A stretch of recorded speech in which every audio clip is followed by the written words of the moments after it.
வணக்கம் and welcome to நம்ம சென்னை நிகழ்ச்சியை பொறுத்த வரைக்கும் நாங்க சென்னையில இருக்கக்கூடிய பல்வேறு இடங்கள்ல இருந்து இந்த நிகழ்ச்சியை உங்களுக்காக பார்த்து தொகுத்து வழங்கிட்டு இருக்கோம். அந்த வகையில இன்னைக்கும் நான் ஒரு ஸ்பெஷலான இடத்துக்கு தான் வந்திருக்கேன்.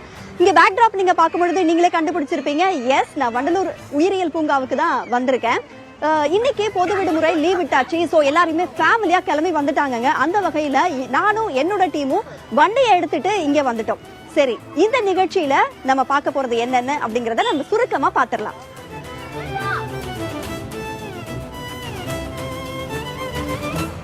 ஒரு உயிர் போன அப்புறமும் அலட்சியம் காட்டினா எப்படி? அசோக் நகர் பள்ளத்துக்கு எப்ப சார் மூடு விழா நடத்துவீங்க?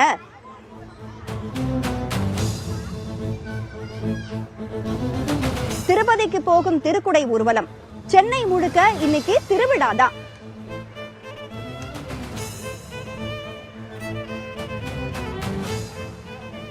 கிருஷ்ணா நதி நீரை கரெக்டா கொடுத்த வரலாறே இல்லையா? அடுத்த சம்மர் வர சென்னையோட தாகம் தீருமா?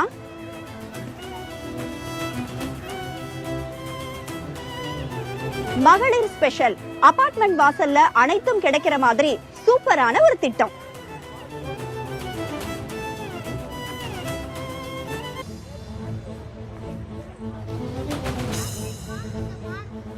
சரி, இந்த அரை மணி நேரம் என்னெல்லாம் பார்க்க போறோம் அப்படிங்கறத நம்ம சுருக்கமா பார்த்தோம் இல்லையா? இப்ப நம்ம விரிவா பார்க்க போறோம். இனி தொடர்வது சாமானியரின் குரல்.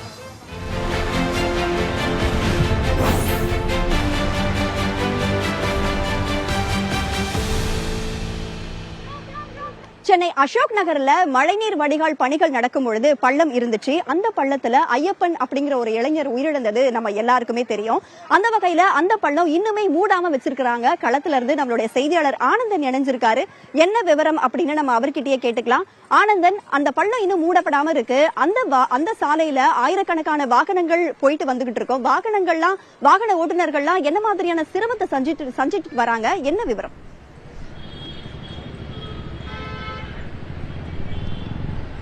ராதா, அந்த சம்பவம் நடந்த பிறகு இந்த பணி நடைபெறுகிறதா என்ற மிகப்பெரிய ஒரு கேள்வி இருந்து தொடர்ந்து நம்ம நேரில் பதிவு செஞ்சுட்டு வர்றோம். நேற்று வரையும் அந்த பணிகள் எந்த ஒரு பணியுமே நடைபெறவில்லை. ஆனால் இன்று அந்த மழைநீர் வடிகால் கால்வாயில் இருக்கக்கூடிய கழிவு நீரை அகற்றக்கூடிய பணியை தற்போது செஞ்சு கொண்டிருக்கிறார்கள். அதற்கு முன்பாகவே யார் இந்த பணியை செய்யறாங்க, இந்த பணியை மாநில நெடுஞ்சாலைத்துறை பணியாளர்களை செய்கிறார்களா இல்லை சென்னை மாநகராட்சியுடைய பணியாளர்களை செய்கிறார்கள் என்ற ஒரு கேள்வி இருந்தது. இவர்களிடம் கேட்டால் அவர்கள் கூறுவதும் அவர்களிடம் கேட்டால் இவர்கள் கூறுவதுமாக மாற்றி இதுல ஒரு அதிகாரிகள் மாற்றி சொல்லிட்டு வந்தாங்க.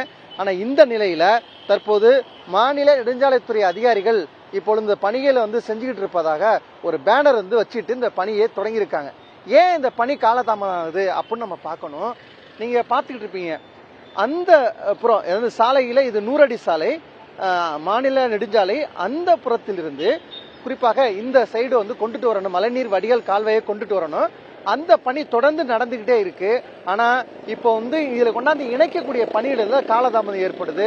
இதுல பல்வேறு லைன் போகுது. ஒரு கேபிள் எடுத்துட்டு போறாங்க, இபி லைன் எடுத்துட்டு போறாங்க, மழைநீர் வடிகால் கால்வாய் ஓரமாக போகுது. அப்படி கொண்டு வந்து இணைக்கும் போது காலதாமதம் ஏறக்கூடிய நிலை இருக்கிறது.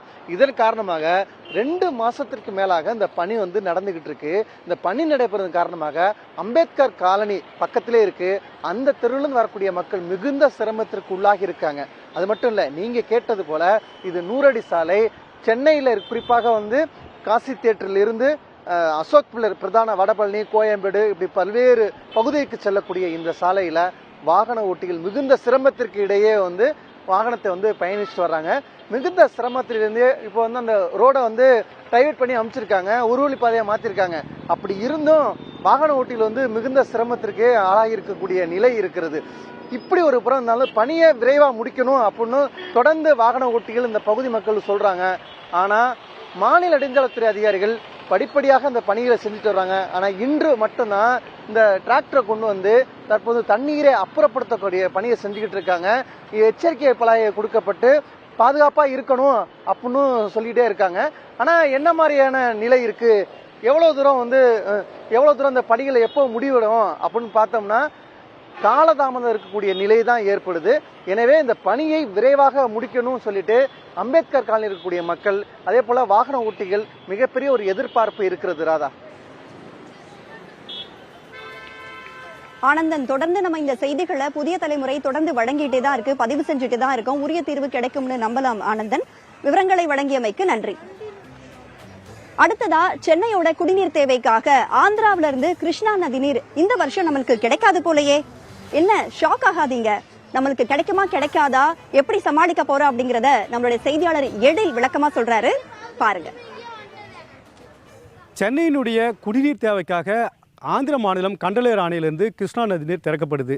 வருஷத்துக்கு 12 டிஎம்சி திறக்கப்படக்கூடிய இந்த தண்ணி ஜனவரியிலிருந்து ஏப்ரல் வரை 4 டிஎம்சியும், அதே போல் ஜூலையிலிருந்து அக்டோபர் வரை 8 டிஎம்சின்னு 12 டிஎம்சி தண்ணீர் நமக்காக கொடுக்குறாங்க. ஆனால் இது வரைக்கும் முழுசாக அந்த 12 டிஎம்சி தண்ணீர் கிடைச்சதான்னா இந்த பொதுப்பணித்துறை வரலாற்றிலேயே இது வரைக்கும் அந்த தண்ணி வாங்கினதா இல்லை. அப்படி இருக்கக்கூடிய சூழ்நிலையில் இந்த ஜூலையிலிருந்து அக்டோபர் மாதத்துக்கான இந்த பருவத்தில் செப்டம்பர் 19ஆம் தேதி தான் கண்டலேறு அணையிலிருந்து நமக்கு தண்ணி திறந்து விட்டுருக்காங்க.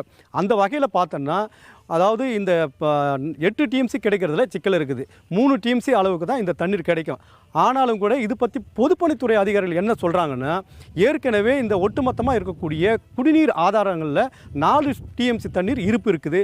கூடுதலாக இந்த முறை அந்த 3 டிஎம்சி தண்ணீர் வந்தால் 7 டிஎம்சி தண்ணீர் நமக்கு இருப்பு இருக்கும். அந்த தண்ணியை வச்சு கோடை காலத்தை சமாளிக்கலாம் அப்படின்னு சொல்லியிருக்காங்க.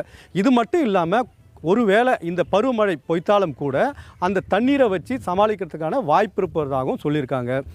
இது மட்டும் இல்லாமல், இந்த அக்டோபர் வரை இந்த 3 டிஎம்சி கிடைச்சாலும் பருவமழை தவறிட்டாலும் அதுக்காக ஆந்திர அரசிடம் கேட்டு கூடுதலாக இன்னும் அந்த 8 டிஎம்சி தண்ணீரை பெறத்துக்கான அந்த நடவடிக்கைகளும் எடுக்கப்படுறதா சொல்லியிருக்காங்க.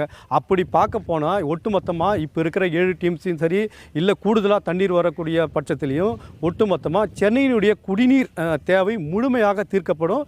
சென்னைக்கு குடிநீர் தட்டுப்பாடே ஏற்படாது அப்படின்ற கருத்து தான் நீர்வளத்துறை அதிகாரிகள் திட்டவட்டமாக தெரிவிச்சிருக்காங்க. புதிய தலைமுறைக்காக ஒளிப்பதிவாளர் மகேஷுடன் எழில். அடுத்ததா நம்ம பார்க்க போறது மகளிர் மட்டும் பகுதி.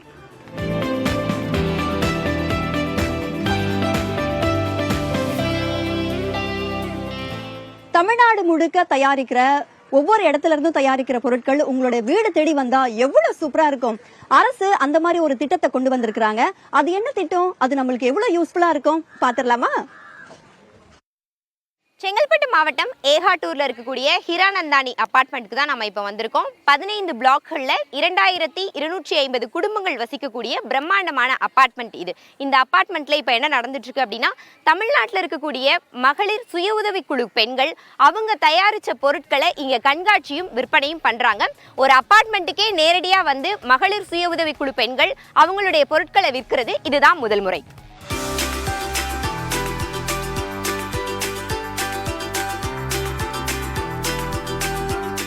அபார்ட்மெண்ட் பஜார் அப்படின்னு ஒரு திட்டத்தை தமிழ்நாடு அரசு கொண்டு வந்திருக்காங்க. அது என்னன்னா, மகளிர் சுய உதவி குழுக்கள் மூலமா கிராமப்புற பெண்கள் தயாரிக்கிற பொருட்களை நகர்பகுதிக்கு கொண்டு வந்து அடுக்குமாடி குடியிருப்பு வாசிகள் கிட்ட விற்கிறதுக்கு ஏற்பாடு பண்ணி கொடுக்கறது தான்.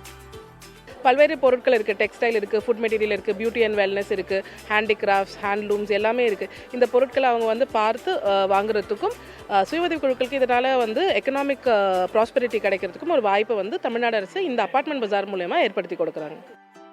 தமிழ்நாடு அரசு இந்த மாதிரி திட்டங்களை கொண்டு வர்றது மூலமா தங்களோட பொருட்களை ஈஸியா விற்பனை செய்யறதுக்கு வழி கிடைக்குதுன்னு தெரிவிக்கிறாங்க மகளிர் சுய உதவி குழு பெண்கள். இது வந்து எங்களுக்கு நிறைய ஸ்டால்ஸ் போட்டிருக்காங்க தமிழ்நாட்டில், அதெல்லாம் போயிருக்கோம். இது வந்து அப்பார்ட்மெண்ட் பஜார்ன்றது வந்து இது வந்து எங்களுக்கு ஃபஸ்ட்டு டைம். பட் வந்து நாங்கள் பார்த்துட்டு தான் வந்து எப்படி இது ஆகும், இது வியாபாரம் ஆகுமா ஆகாதா அப்படின்னு ஒரு சந்தேகத்தோடு தான் வந்தோம். நேற்றும் நல்லா இது சேலாச்சு, இன்றைக்கும் கேன் வின் திஸ். நான் வந்து ஒரு இயற்கை விவசாயி. என்னுடைய பண்ணையில் வந்து இப்போ வந்து ஒரு 12 வெரைட்டி நாங்கள் கல்டிவேஷன் பண்ணுறோம். அதிலேருந்து நெல்லாக கொடுக்காம அதை வந்து அரிசியாக்கி நாங்கள் கொடுத்துட்ருக்குறோம். அந்த அரிசியிலேருந்து அடுத்த ஸ்டேஜுக்கு வந்து மாவு, ஹெல்த் மிக்ஸு, மால்ட்டு, இடியப்ப மாவு, புட்டு மாவு, கஞ்சி மிக்ஸ் அந்த மாதிரி ப்ரொமோட் பண்ணி நாங்கள் கொடுத்துட்ருக்கோம்.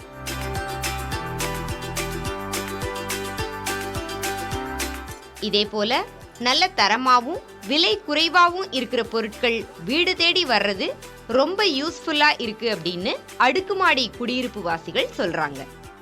ரொம்ப டிஃப்ரெண்ட்டாக ஒரு புதுமையாக இருந்துச்சு. ஏன்னா நிறைய இது வந்து டிஃப்ரெண்ட் பார்ட்ஸ் ஆஃப் தமிழ்நாடுலேருந்து வந்திருக்காங்க. எல்லாருமே ரூரல் பேக்ரவுண்ட்லேருந்து வந்திருக்காங்க. இந்த ஒவ்வொரு விமன் பார்த்தீங்க அப்படின்னா அவங்களோட அந்த ஒவ்வொரு ப்ராடக்ட்டுமே அவங்க கிட்ட ஒரு கதையை கேட்டால் அந்த பொருள் வந்து எப்படி செஞ்சாங்க, எப்படி எந்த ஒரு கதையோடு அவங்க வந்து விற்கிறாங்க. ஸோ அதுவே ஒரு டிஃப்ரெண்ட் எக்ஸ்பீரியன்ஸ். வந்து ஒரு ஷாப்பிங் எக்ஸ்பீரியன்ஸ் இல்லாமல் பார்த்தீங்கன்னா இது ஒரு காஸ் மூலமாக கொண்டு வரது ரொம்ப இதாக புதுமையாக ஃபர்ஸ்ட் டைம் இருக்குது.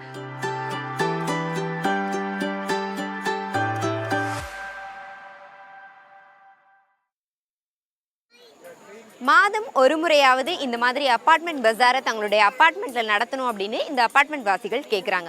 அந்த அளவிற்கு இந்த மகளிர் சுய உதவிக்குழு பெண்கள் கொண்டு வந்திருக்கக்கூடிய ப்ராடக்ட்ஸும் அந்த ப்ராடக்ட்ஸுடைய தரமும் விலையும் இந்த அப்பார்ட்மெண்ட் வாசிகளை மிகவும் ஈர்த்திருக்கு. புதிய தலைமுறைக்காக ஒளிப்பதிவாளர் கிருஷ்ணாவுடன் சுகன்யா. திருப்பதி கோவில் பிரம்மோற்சவத்துக்காக சென்னையில இருந்து திருப்பதிக்கு திருக்குடைய ஊர்வலமா எடுத்துட்டு போறது வழக்கம். இன்னைக்கு காலையில 11:30 மணிக்கு அந்த கொடையை ஊர்வலமா எடுத்துட்டு போக ஸ்டார்ட் பண்ணாங்க. இப்ப அந்த கொடை எங்க இருக்கு அப்படின்னு நம்ம தெரிஞ்சுக்கணும் இல்லையா? விவரங்களை வழங்குவதற்காக செய்தியாளர் சுரேஷ்குமார் நம்மோடு இணைந்திருக்கிறார். சுரேஷ்குமார், இப்ப அந்த கொடை இப்போ எந்த வழியில போய்கிட்டு இருக்கு? மக்களுக்காக என்னென்ன சிறப்பு ஏற்பாடுகள் எல்லாம் அந்த பகுதியில பண்ணி வச்சிருக்காங்க?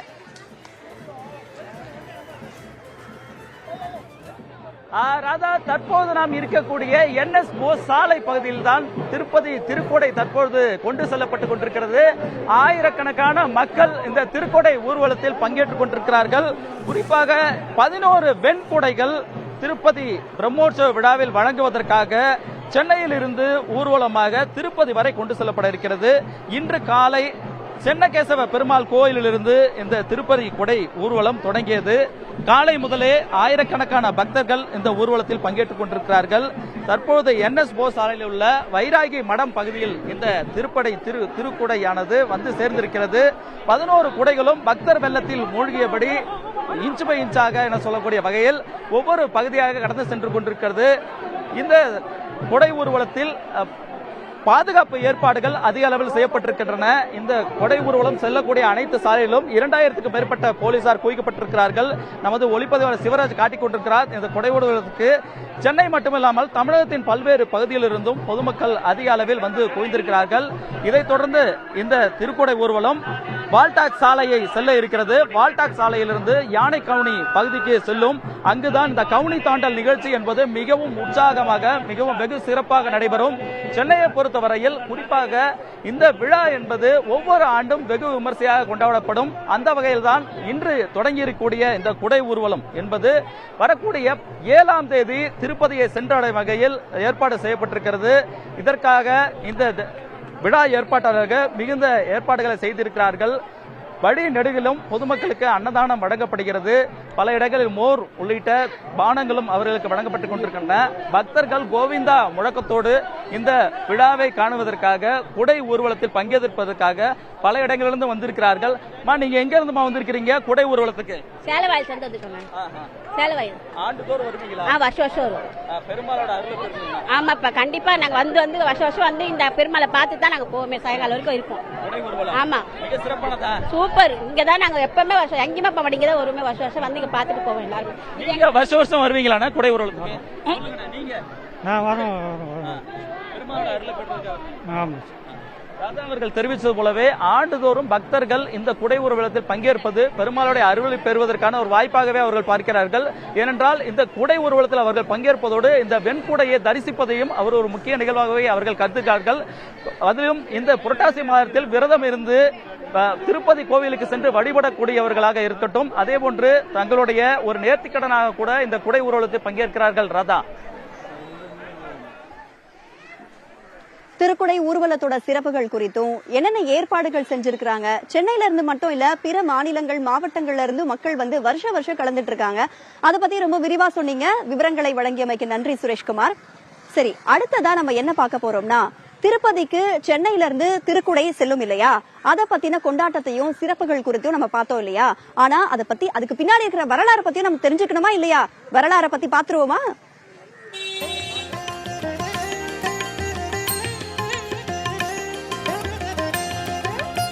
திருப்பதி கோயில் பிரம்மோற்சவம் நடக்கும்போது உற்சவரை ஊர்வலமா அழைச்சிட்டு போவாங்க. அப்போ உற்சவருக்கு முன்னாடியும் பின்னாடியும் அலங்காரம் பண்ணின குடைகளை எடுத்துட்டு போவாங்க. திருமலை திருமாலை மறவாதே நெஞ்சே திருமலை திருமாலை மறவாதே நெஞ்சே. பட்டு துணி, மூங்கில், அப்புறம் ஜொலிக்கிற பொருட்களை கொண்டிருக்க அந்த குடைகள் தயாரிக்கப்படுறது சென்னையில இருக்க சென்னகேசவ பெருமாள் கோயில்ல தான். திருப்பதி ஏழுமலையானுக்கு சமர்ப்பிக்க அந்த குடைகளை எல்லாம் இங்கிருந்து எடுத்துட்டு போகிறது தான் திருக்குடை ஊர்வலம். வட சென்னையில ரொம்பவே சிறப்பா கொண்டாடப்படுற நிகழ்ச்சியில இதுவும் ஒண்ணு.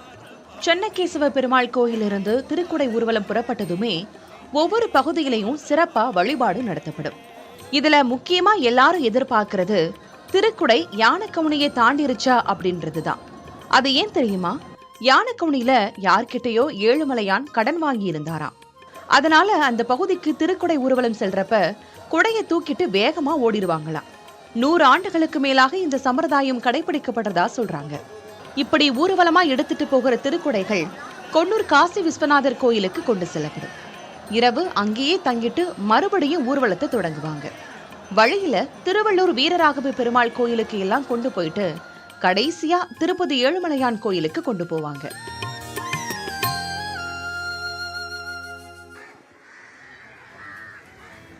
அடுத்து நம்ம பார்க்க போறது மெட்ராஸின் அட்ரஸ்.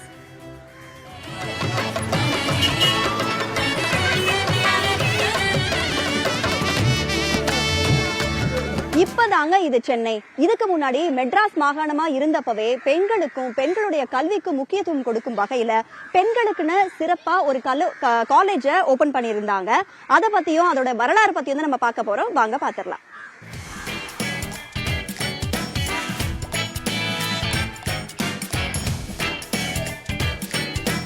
சென்னைன்னு சொன்ன உடனே central railway station, Marina beach, இப்படி பல அடையாளங்கள் நமக்கு ஞாபகத்துக்கு வந்தாலும் 100 வருஷமா சென்னையோட பெருமையை தாங்கி நிற்கிற இன்னொரு முக்கியமான இடமும் இருக்கு. அதுதான் வங்கக்கரையோரம் ஹிடன் ஜெம் மாதிரி அமைஞ்சிருக்க ராணிமேரி கல்லூரி. மெட்ராஸ் மாகாணத்தோட ஃபர்ஸ்ட் விமென்ஸ் காலேஜ் அப்படிங்கிற பெருமையை தன்வசப்படுத்தி இருக்க இந்த காலேஜ் 1914, அதாவது ஃபர்ஸ்ட் உலகப்போர் ஆரம்பிச்சப்போ டோரதி டீலாகே அப்படிங்கிற பிரிட்டிஷ் லேடியால் தொடங்கப்பட்டு. அவங்க வேற யாரும் இல்லை, இவங்க தான். இவங்களோட முயற்சியை பாராட்டி அப்போதைய மெட்ராஸ் மாகாண ஆளுநர் பென்ட்லேண்ட் அப்படிங்கிறவர் இவங்களுக்கு ரொம்பவே சப்போர்ட்டிவாக இருந்தார். அடுத்த 3 வருஷத்தில், அதாவது 1917 இந்த காலேஜ் ராணிமேரி காலேஜ் அப்படிங்கிற பேரை சொந்தமாக்கிக்கிச்சு.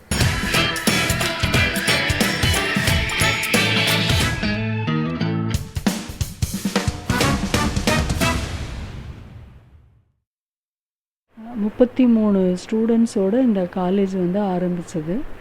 வரலாறு, பொருளாதாரம் போன்ற முக்கியமான பாடப்பிரிவுகளை கொண்டு ஆரம்பித்த இந்த கல்லூரி இன்றைக்கி 110 ஆண்டுகளை கடந்து இன்றைக்கி 5500 மாணவிகளுக்கு பெண் கல்வி கொடுத்துட்ருக்கிற முதல் பெண்கள் அரசு கல்லூரி. யூஜி டிபார்ட்மெண்ட் 21 டிபார்ட்மெண்ட் இருக்குது.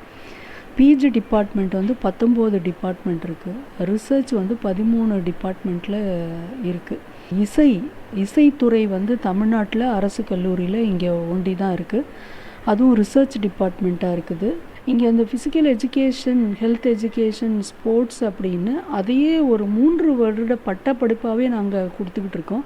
தமிழ்நாட்டில் 2 கல்லூரிகளில் தான் இருக்குது. அதில் ஒரு அரசு கல்லூரி வந்து ராணிமேரி கல்லூரி.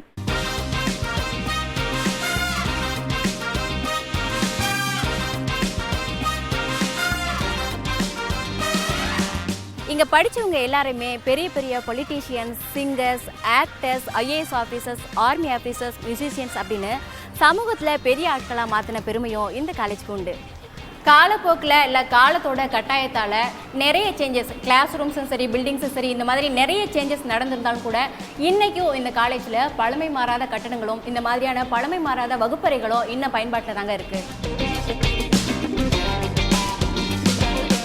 ஆக்சுவலி இப்போ ப்ரைவேட் காலேஜ் போகணுன்னா அங்கே அவங்க ஃபீஸ் கொடுத்து படிக்கிற அதே தரத்தை இந்த காலேஜில் நாங்கள் வந்துட்டு இது பண்ணுவோம். அப்புறம் இப்போ காம்படிட்டிவ் எக்ஸாம்லாம் இருக்குல்ல, அதுக்கு மேம் கூட இருந்தவே கைட் பண்ணுவாங்க. சிஎஸ்ஐஆர், நெட்டு, இது எல்லாமே மேமே தான் கைட் பண்ணுவாங்க எங்களுக்கு. வெல் நாலேஜ்டு ப்ரொஃபஸர்ஸ் லெக்சர்ஸ்க்கு, ஸோ அவங்கக்கிட்டேருந்து நம்ம நிறைய கற்றுக்கலாம். ஸோ இந்த மாதிரி பசங்க அந்த இடத்துல வந்துட்டு படிக்கும்போது அவங்க இன்னும் நிறையாவே கற்றுக்கலாம். ஸ்போர்ட்ஸுக்குமே வந்துட்டு குறையே கிடையாது. அங்கே பெரிய கிரவுண்டு ஏற்பாடு பண்ணி கொடுத்துருக்காங்க. ஸோ அந்த மாதிரி இப்போல்லாம் வந்துட்டு நிறைய வீராங்கனைகள் உருவாக்கிட்டு இருக்காங்க இல்லையா, ஸோ அவங்களுக்காக தேவையான எக்யூப்மெண்ட்ஸ் எல்லாமே வந்துட்டு ரெடி பண்ணி கொடுத்துருக்காங்க.